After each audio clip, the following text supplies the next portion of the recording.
Battle control initialized. Hello there, comrades and cannon fodder. It's Dvoid here. I've got another 1v1 on Scorched Earth map. I'm using Russia. My opponent's using France for this game. I'll disable the shroud. Yeah, I like this map. It's Scorched Earth. I've featured this a few times, this map. I like it. The oil derricks are in a sort of central band with the hospital, and there's a couple near the centre. So it's like, it's a central clash. Most of the neutral structures are in the centre, so it kind of promotes some early game combat usually, although avoiding it is, you can often, you know, turn up a different or, again, out of the ordinary sort of tactic by avoiding that, you know.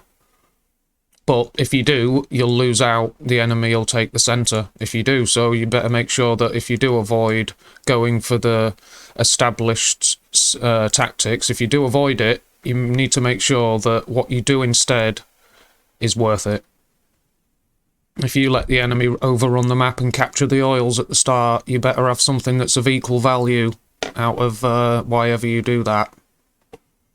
I decided to send some infantry and go for just storm his base and check first. I think I send a rifle first, but just check it. If he's doing War Factory first build, I'm going to try and knock out a power plant. So here we go, he's discovered.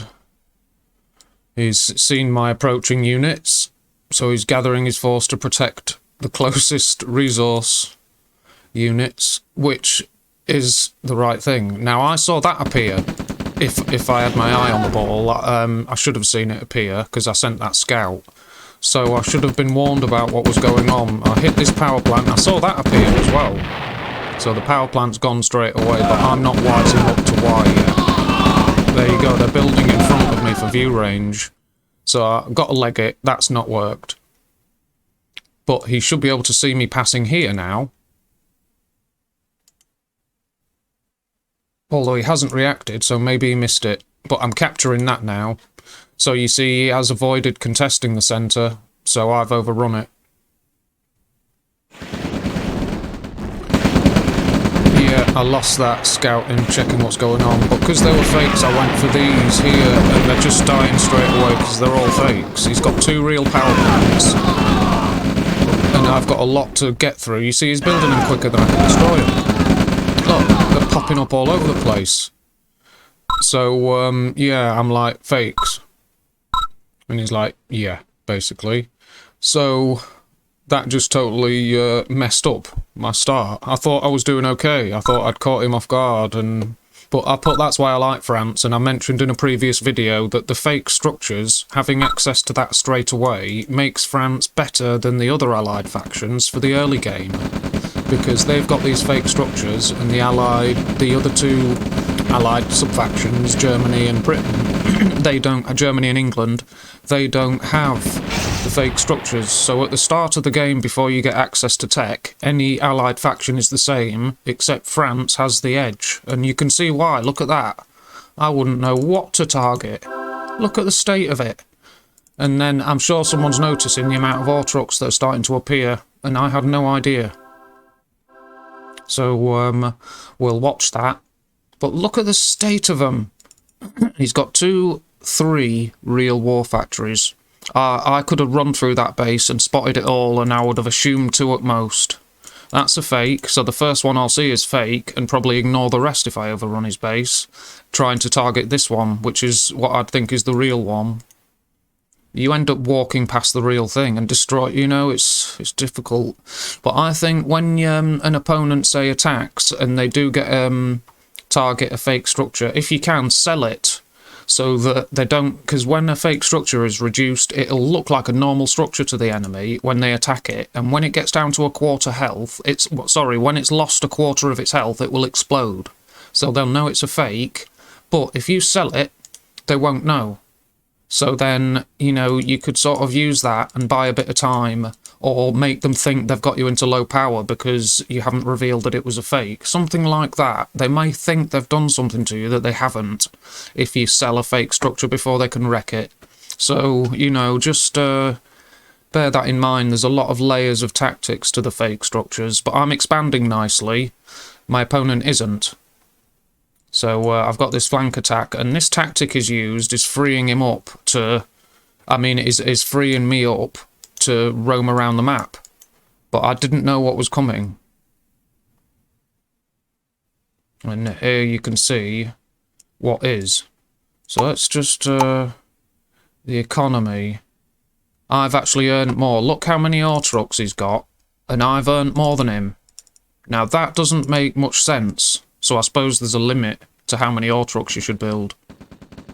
But now the reason he's built so many is this. Look, he's got 5 basically what are heavy tanks. They just haven't got guns, but they're as quick as a heavy tank. They're as well armoured, and I think they have the same hit points.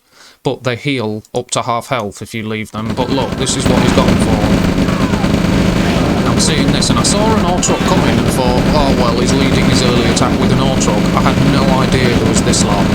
But I've killed a fair few of them. I put my ore trucks in front, here, look, to help screen. Now I'm running away because I see that I've been overrun. I've been overrun by ore trucks. Now I've had an ore truck come out on top of an engagement before because it's overrun a bunch of infantry that had no rockets. But I've not done that. You know, look at them. They could steal a load of my ore and drive back to base as well. Look at them, they are little... Fuck yeah, now. You say it, and then that's what you get. But yeah, look, I'm trying to prepare another defence line, but my automatic counter-attack here is working, and I've shift-queued a load of structures. That is the only real one. And I've destroyed 2 or 3 already, so out of all the structures I've shift-queued, one of them is a real target. The rest are fake. So I'm here thinking I've done my automatic counter-attack thingy, but I ain't really, because he's still got double the war factories I have. And I think I'm still going, but I ain't. It's just like, it worked. Look at these ore trucks overrunning me. And it's not over yet, but this little chunk of infantry, I would have liked to have seen his army value at most, because we're still equal in army value now. And I thought, well look, this is up, I can't stop him. So, I'm running away here, and he doesn't appear to be stopping me here either. So, he's preparing a defence lock. So I'm gonna keep overrunning him here, look, and I think I'm doing alright. That's the 2 real war factories. Now let's see, he's in low power. Good. So that's not too bad, but now let's see how this went. And he's still, like, smashing through my base here, although I've whittled him down to 4 screaming ore trucks. But these guys are idle. I need to get them down here, and I need a refinery sharpish. These are idle now. I should have brought them back. Yeah, I could have won. I could have won it, I think. You know, I could have done alright. I needed more rocket troops in my infantry because I built them at 5 to 1. Now, this is early in the game, look, so I would have stepped it up to 3 rifles to 1 rocket eventually. But, you know, I didn't have enough. Look, I've got a group of guys here. There's like 2 rocket troops in there. Now, with all those ore trucks, you know, blimey. And he's got loads here. The ore trucks have defended his base. They did well. They did well. Good on them. With those fakes stopping my early progress and those ore trucks overrunning my first expansion, you know, good. They did well. It worked. It worked effectively. So it's like a quirky sort of different build, but it's good. It's alright. But I think a more skilled, competent player, because I am a little out of practice still, would have dealt with this, because I was close to winning. Look at my engineer, he's laughing, my opponent's laughing, look at my engineer dancing, he's doing a dance. Someone shot at him, and who was that? Someone fired at my engineer. No, whatever. But yeah, look, he's doing his dance, dance of the ore truck, dance of the engineer among the ore trucks. It's like he's on the dual carriageway. But yeah, he's been shot. But now it's time for that tank to back away. I've got plenty of cash. Or I will have soon, but I just can't build quick enough. 1 barracks, no structures, 1 tank. What can I do? I think I try an engineer, a couple of engineers, and to try and snatch the game back. That's it. Very interesting how he managed to, you know, beat me, but I think it was my rifle to rocket ratio that lost that. I just didn't have enough.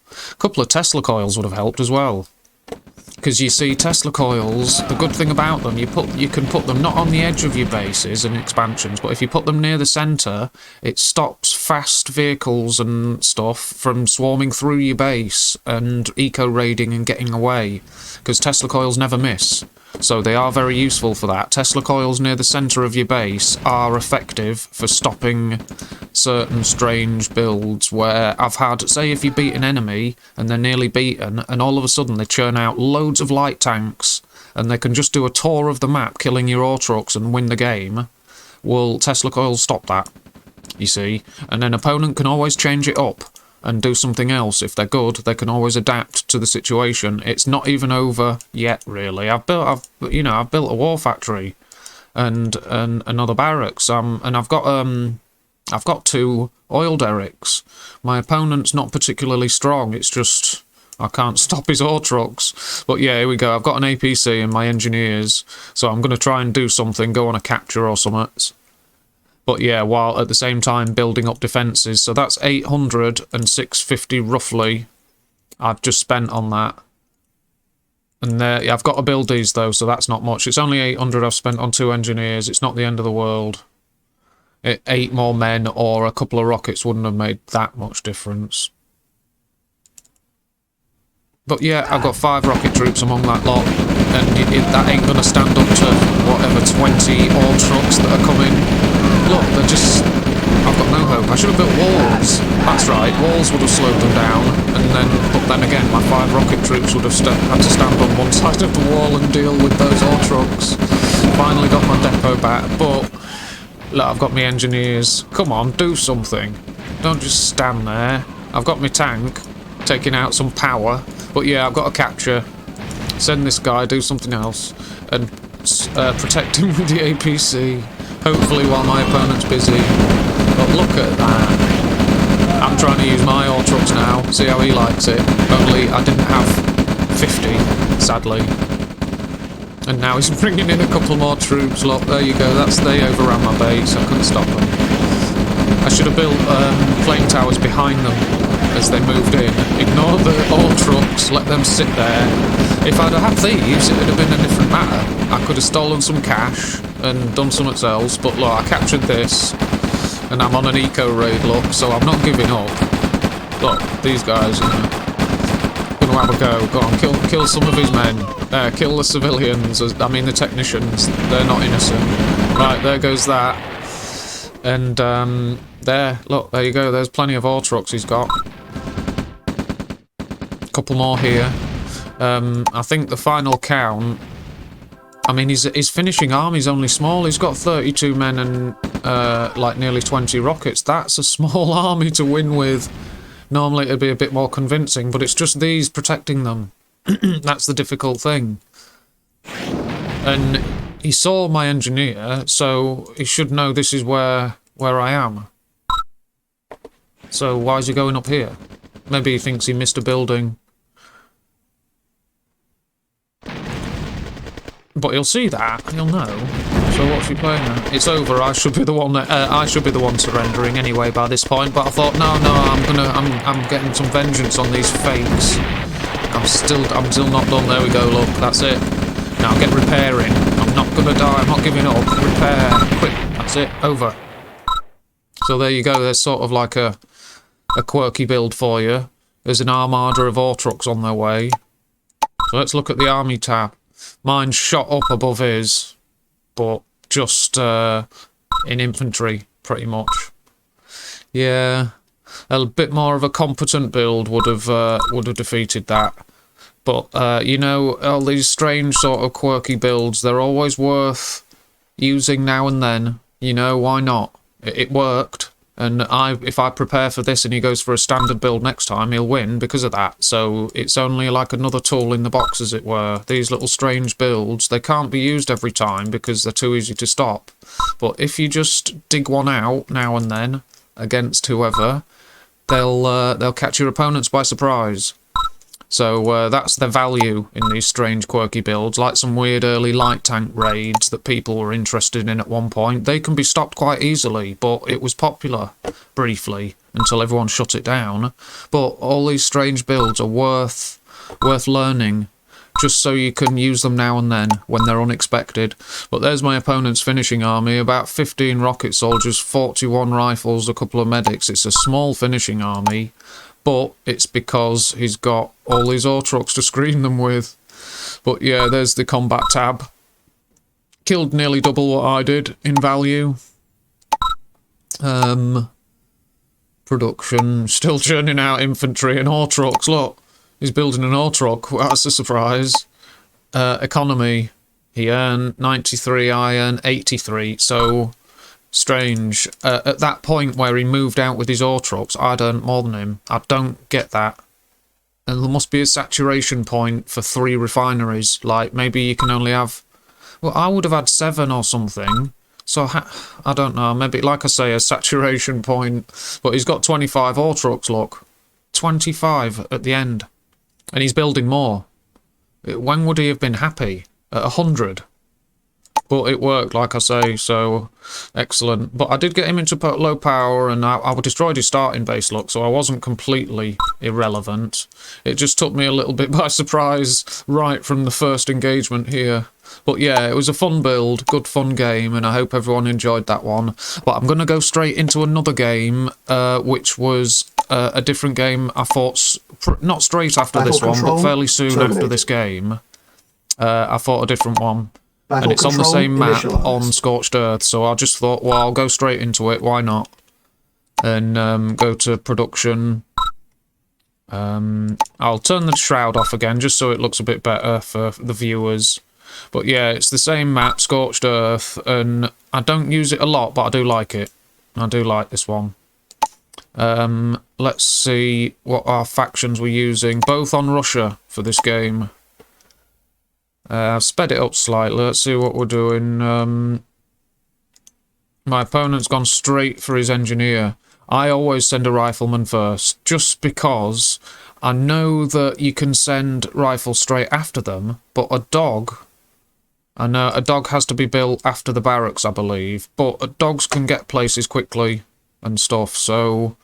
You know, I just send a rifle first, ahead of the engineer, always. Even if it's pretty much impossible for them to get someone there, you may wait a few moments after and get caught out. So I just make sure there's someone there ahead of him. It's a like 3-4 seconds. So, and he's got to travel there anyway, so I don't send the engineer first unless it's right next to me. Even on Timian, where there is an oil derrick close to your base, I still send a rifle first, because I've had dogs move around there and attack. So if there's no rifles there ready for when it arrives, the engineer's dead.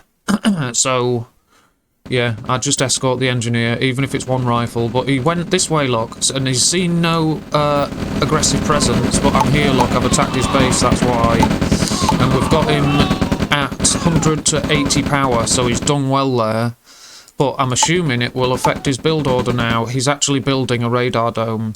If he's at 80 to 100 power, he'll have to shut down the power of that dome and build a power plant immediately. So it's buggered his build order. He should be building a second refinery at this point. Now he's got no cash, and his engineer got shot by him.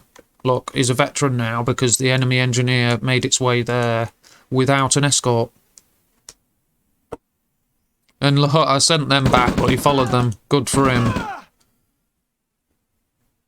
But he's placed that. He's in low power. 120. Why, though? Something I missed. He's turned 100, 120. Yeah, he needs to turn the power off on that. What's he building? He's building an advanced power plant. Oh dear. Now he's stopped. He was building, he was building a refinery, then he cancelled it and built an advanced power plant. All he has to do is turn that off. The power. That's it. That's basics. I would have said if I'd have known he was that hard up, I would have said something. I feel guilty now.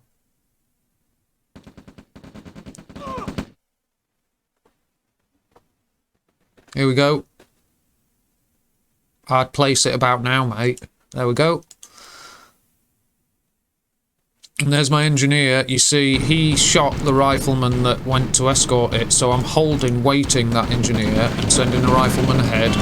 But I sent it on shift command to capture that and go up here, and I messed up the shift command, excuse me, so he went up there instead of capturing it first. So, and then I didn't risk going for it again, because I didn't know how weak my opponent's position was. I saw the radar though, it should have told me everything. Run away. Yeah, he's got a V2 look. Very nice. Yeah, I could have captured that by then. Suppressed by 2 guys. Yeah, leg it. Get the engineer to safety. There's a little pooch. It's a neutral pooch, but pooch it still be. My opponent's got the middle. He's got the hospital and the oil derrick, so he's done alright there. But he shouldn't have sent his engineer unescorted, though. That's something he should make note of. Dare I look at the army value? Yep. He's in low power voluntarily. He needs to switch the power off that and that.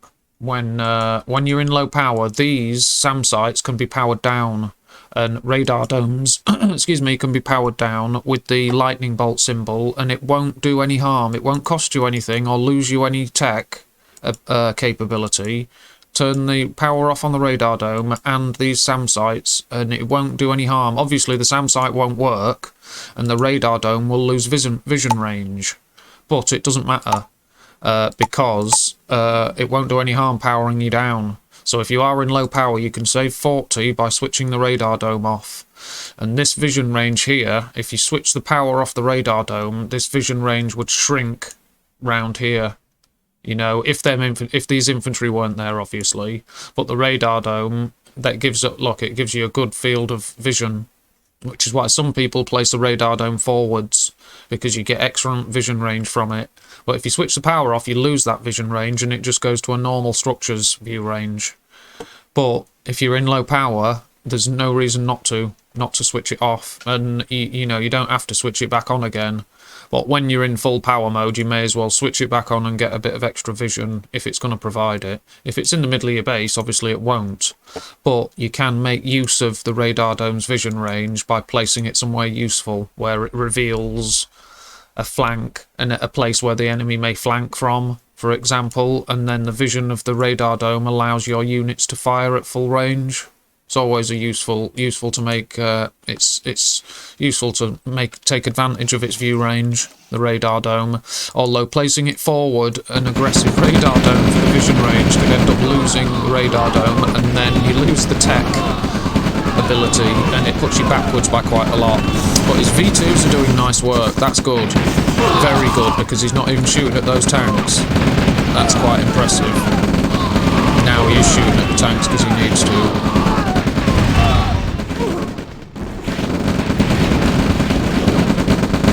Very nice. He should backed away a lot, but yeah, he led them onto a base defences placed. He needs to target rocket troops. I've only got 3. That Tesla coil could have zapped all 3, and it would still be alive now. I'd obviously focus it down with the tanks, but look at the state of them. They're almost gone. Flamethrower, one of my favourite infantry. Look at that. It just cooks people. It's greens heating me instead this time. Not the other way around. But look, I've seen the situation. I'm like, right, that's the end of that. I'm finishing. Oh dear, he only got to fire a little bit of petrol. Well, there's a flame tower. Look at, that's nice. I've got some flamethrowers of my own, friend. Yeah, and I've got a few more as well. I wanted to try and get him out of there to repair him, because I saw that's vulnerable. But he got zapped. Tesla coils are good. But also, if you don't place them on the edge of your base, they're harder for enemy artillery to hit. But, you know, if you place powerful base defences further in from the perimeter, it means you have to bring your units further in from the perimeter as well. There's nothing wrong with that, because you get to use your building's view range in combat. But, you know, if you position, say, units like these guys, if I was to position them here, they're vulnerable alone and minimal view range, but... So if the enemy attacked, you know, you could easily destroy these guys if they're here. But if I was to position them here, then they can see further because of the buildings. They're protected by a base defense, and I've got vehicle production right next to them. So these guys, placing them a few inches to the right makes them useless, or a couple of inches down that way makes them a very useful asset that it'd be hard to take out.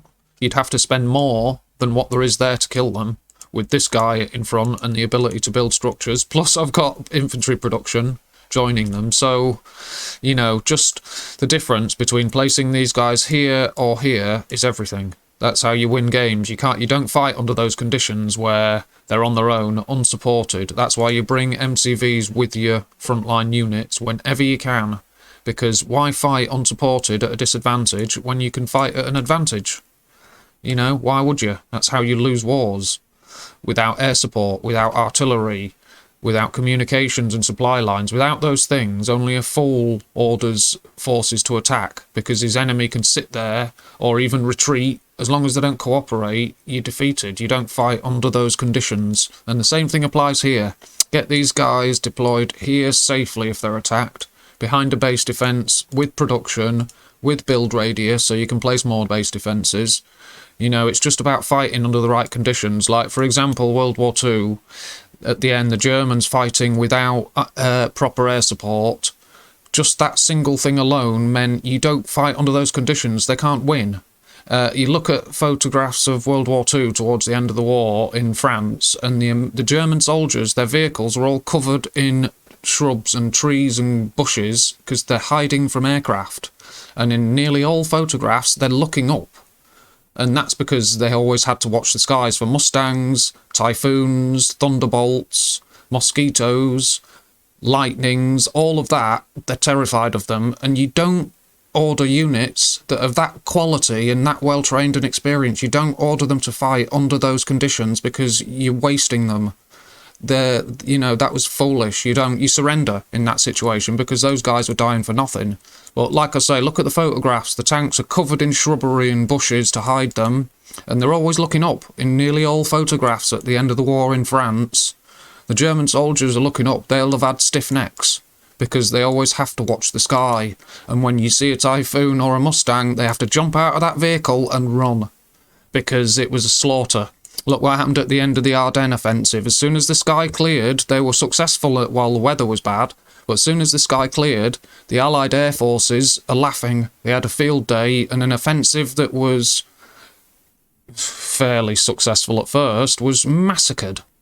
Just a massacre. It was a field day for those Allied units, but you don't fight under those conditions because you're cooperating with your enemy if you do. You retreat, you fall back. You don't fight under those conditions. That's why the Germans standing fast and saying no retreat at the end of the war, those insane, stupid orders, that's cooperating with the enemy. Now, the Germans knew that because their tactic of blitzkrieg, where focusing maximum force against a single point of the enemy, when the enemy stands fast and defends their territory, they're cooperating with you, because blitzkrieg will just surround those forces, encircle them, cut them off, and they're defeated. They'll surrender. Even 665,000 Russian soldiers surrendered in that situation. You cannot win. But if the enemy don't cooperate and fall back, that blitzkrieg offensive, using all that fuel, all the aircraft fuel, all the supplies and focusing it, it won't work. If your enemy doesn't cooperate, it won't work. Now, the Germans knew that, but at the end of the war, they're standing fast and defending terrain that's useless to them, where they're surrounded by partisans. They are not welcome, but they won't take a step back because they're ordered not to. Now, that is cooperating with the enemy. So why would you do it in this? We've got our examples from history. You don't do that. So don't do it in this either. Simple difference. Place your troops well. But I hope you enjoyed the brief history lesson, and I won't keep yapping on, but there's another brief game on the end of the first. So I hope my viewers enjoyed it, and until next time, Take care all. I'm just going to go through these basic graphs, although there's not a lot to see, sadly, for this one. There's my finishing army. You see, quite different from my opponent's finishing army in the last game. Apart from his 25 Horcrux, there wasn't much. But there you go. Economy tab, basics, none, and until next time, thank you very much. Battle control terminated.